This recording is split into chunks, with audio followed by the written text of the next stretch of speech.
How's it, guys? And this is Dive M, and today we're talking the Taken King, the strike that Bungie revealed on the 26th of August 2015, as well as the news that Bungie released on the 27th of August 2015. Not too long now until the 15th of September, when the Taken King is released. And Bungie, we're going to start off. Let's chat about the reveal. First of all, there are a couple of people out there, maybe one or two, that are bitching and moaning regarding the reveal. One, they said it was way too short, and two, they said the strike was way too easy.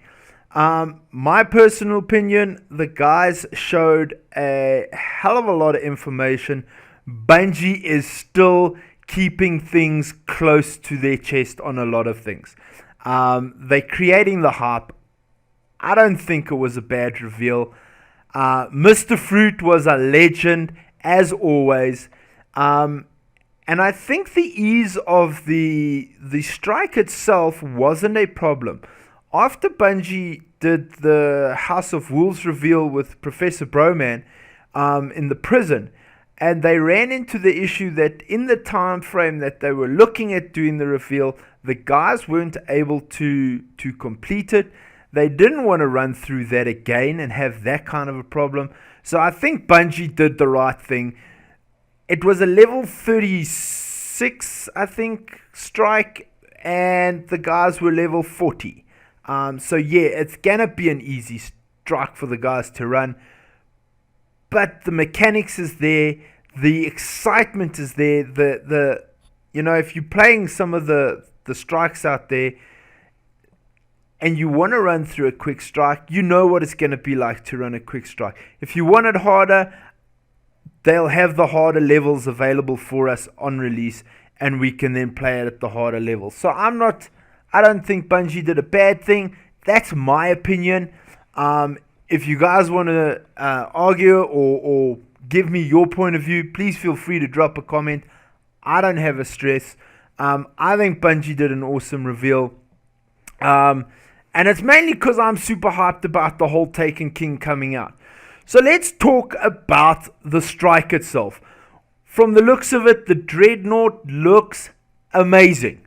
The way the design of it is, the look of it, the feel of the whole thing, it looks spectacular. Bungie looks like they have put a mass amount of work into this to make it look phenomenal. The strike itself, a normal strike, you go through. They had the tank that they had to deal with. Bungie did say that if you run that again, you're not necessarily gonna have a tank that time. Apparently, there are 3 possibilities of that, and I spoke about that earlier on in one of my other YouTube videos, that the replayability of the strikes are going to have some form of randomness. So there are going to be things that change during from the one time to the next time, which I think is pretty awesome. I think the boss fight was most probably the most exciting thing to see. 2 bosses. First boss comes out, you fight him for a bit. He looks awesome. He's hardcore. He's throwing himself around. He's got rockets on his back. Phenomenal. And then you get down to a health level point and the guy disappears. And you're like, okay, hang on. Next minute, another boss comes out. So you've now got 2 bosses in the strike for the final battle. He then fights you for a while and does the same thing. Hey, I'm out of here. I'm going to go fetch my mate. We're going to do this properly. And the last part of the mechanics is both bosses come out. The guys then killed the one boss, and the remaining boss took the dead boss's weapons, attached them to himself, and then went at the Guardians. This is amazing. I'm super hyped on this. This is something that's going to just be epic fun. And this is the one strike. There are a whole bunch of strikes that Bungie is releasing on Taken King. So these are going to be awesome things just to have fun and jam around and get through the mechanics. And the bosses aren't bullet sponges. They're relatively simple to fight bullet wise, but the mechanics behind it, which makes it more exciting. The other thing that we got to see were their weapons. Some of the weapons the guys were carrying around, or all of the weapons the guys were carrying around, were Taken King weapons, which were awesome. And they look cool. From the pistol that Mr. Fruit was using to the other weapons that were out there, those weapons look phenomenal. Also, Bungie was a bit sneaky. They didn't really show a lot of it. Mr. Fruit apparently was told, told by Bungie that he's not actually allowed to say much about it. But his heavy weapon was a big ass sword. He could attack with it as well as defend himself with it. It uses some form of ammo because he was picking heavy ammo up. But this sword, I don't know. Running around with the sword's just cool. So that's going to be loads of fun. I can't wait for that. The other thing we got to see is the supers in a lot more action-packed scenarios rather than some of the stuff just in the PvP that we've seen in the videos. And this was awesome. The Warlock's Chain Lightning, that Titan's Flaming Hammer, the guys explained it all to us, what they were going to be like, how they were going to work. They went through the perk trees, which was awesome. So we got to see quite a lot of interesting stuff on that. So that is fantastic. This strike looks awesome. Bungie's going to do their next reveal on the 2nd of September, where they're going to be showing the patrols with Laced Up Lauren. They're going to show us more of the Dreadnought. We're hoping to see more of the sword. So that's quite exciting. And then Bungie dropped their weekly news on yesterday, the 27th. And there is a whole bunch of info that they've now dropped. First of all, they were saying the same thing as what was in the reveal. You are going to be able to get boss loot. So you're going to farm a boss for specific loot, whether it's an armor, whether it's a weapon, whatever it may be, an artifact. They did go through artifacts as well, which looks quite interesting. I'm not 100% sure how they still work, so I need to still look at that. But they're saying that the boss is now going to be something that you're going to be able to farm. So go in and farm the boss, do the strikes over and over, get that specific weapon. I believe it's going to be like a specific weapon on a specific strike, or a specific armor from a specific boss. So that's going to be awesome. To grind through and know that if you play that strike, you're going to get this, and you want that weapon or armor, I think it's cool. I enjoy that kind of thing. I enjoy hunting for the weapons or armor.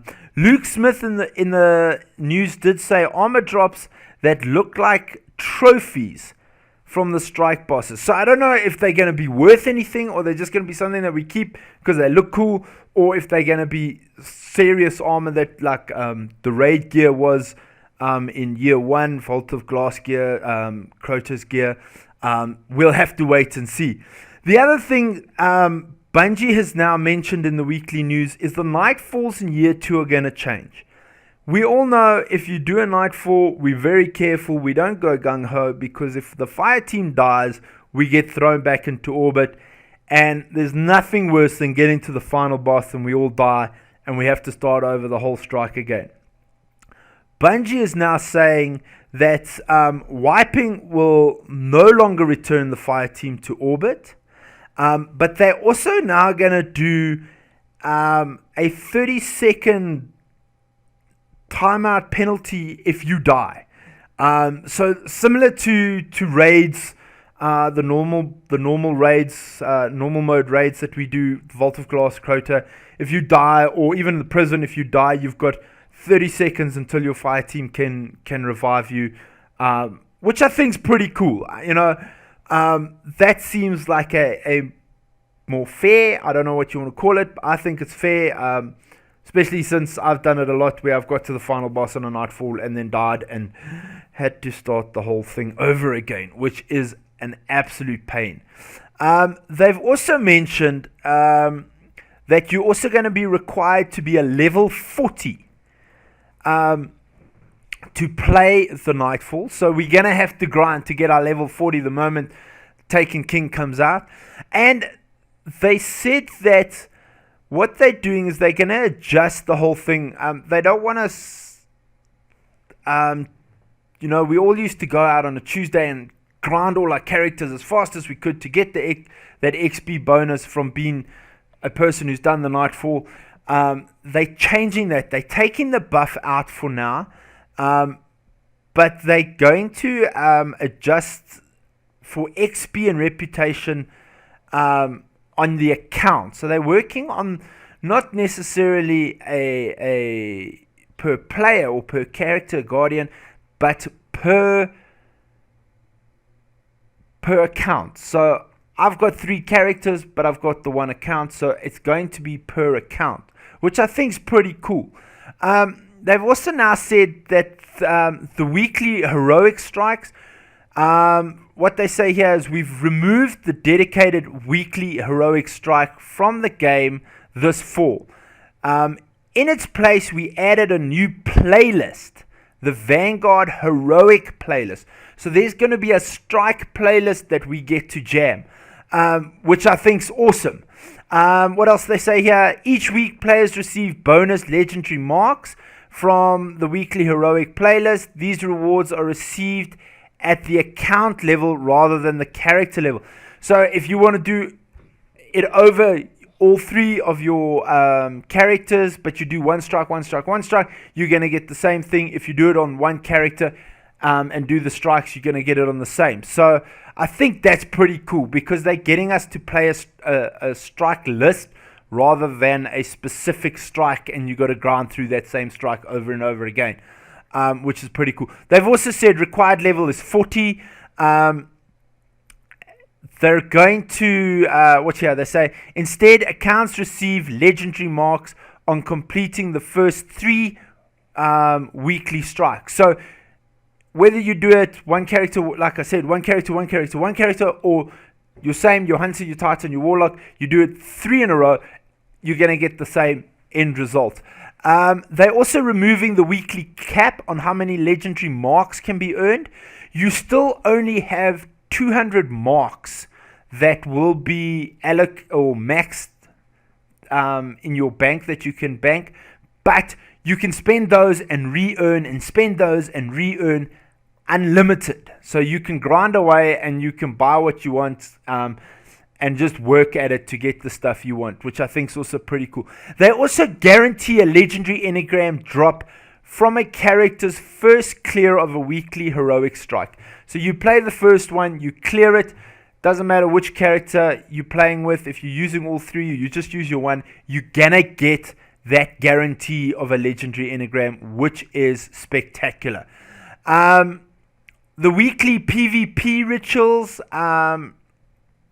they're talking pretty much saying, we've got our weekly PvE rituals. We do our Nightfall, we do our weekly heroic. They're now going to get that for the PvP guys as well, which is pretty cool. I'm not a big PvP fan, but I know there are guys who aren't PvP fans, who are purely Crucible fans, and these guys are now going to get bounties and that will lead to a final bounty, which will have the same, once completing that bounty, you will get the same drop rate, or it's working from the same pool as the Nightfall would be, which I think is awesome. It's giving the guys who like the PvP the same advantage as the guys who like PvP, PvE, as to the loot drop that they're going to get, which I think is fantastic.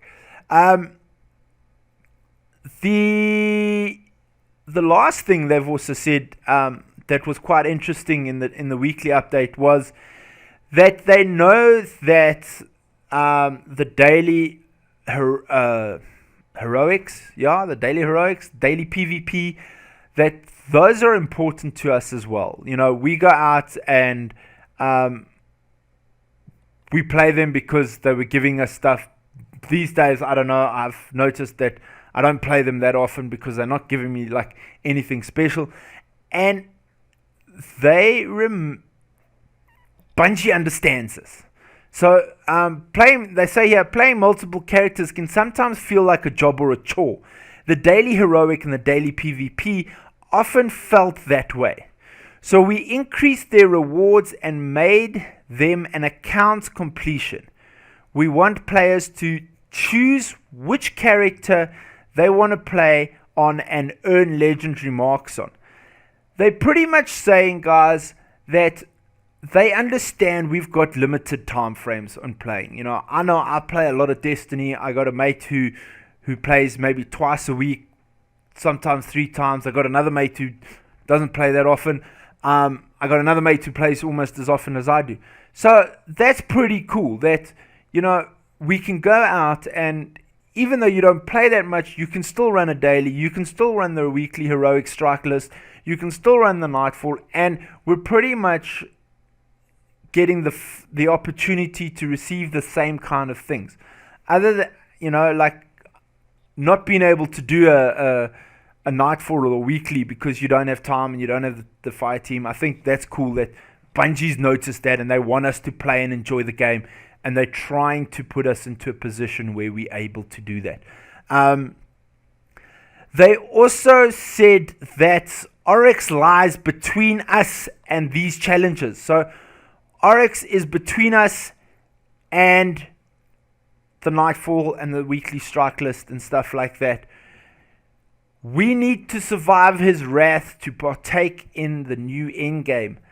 Guys, I am not 100% sure what they're saying here. We have to finish the raid first. We have to finish the storyline first.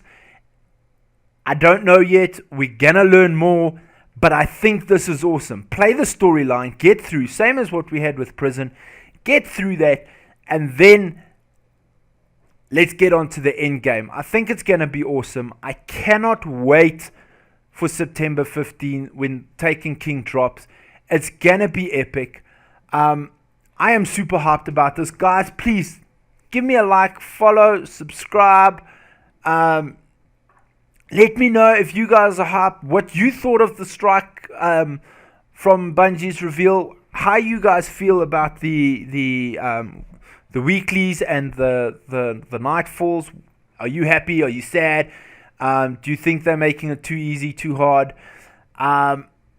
You guys can catch me on Twitch, twitch.tv/divem643. You can catch me on Twitter as well. I'll let you know when I'm up and running on Twitch, what's happening, all that fun stuff. My user handle there is divem643. Otherwise, guys, thanks for watching, and I will catch you in Destiny the next time round. You guys have a great one. Cheers for now.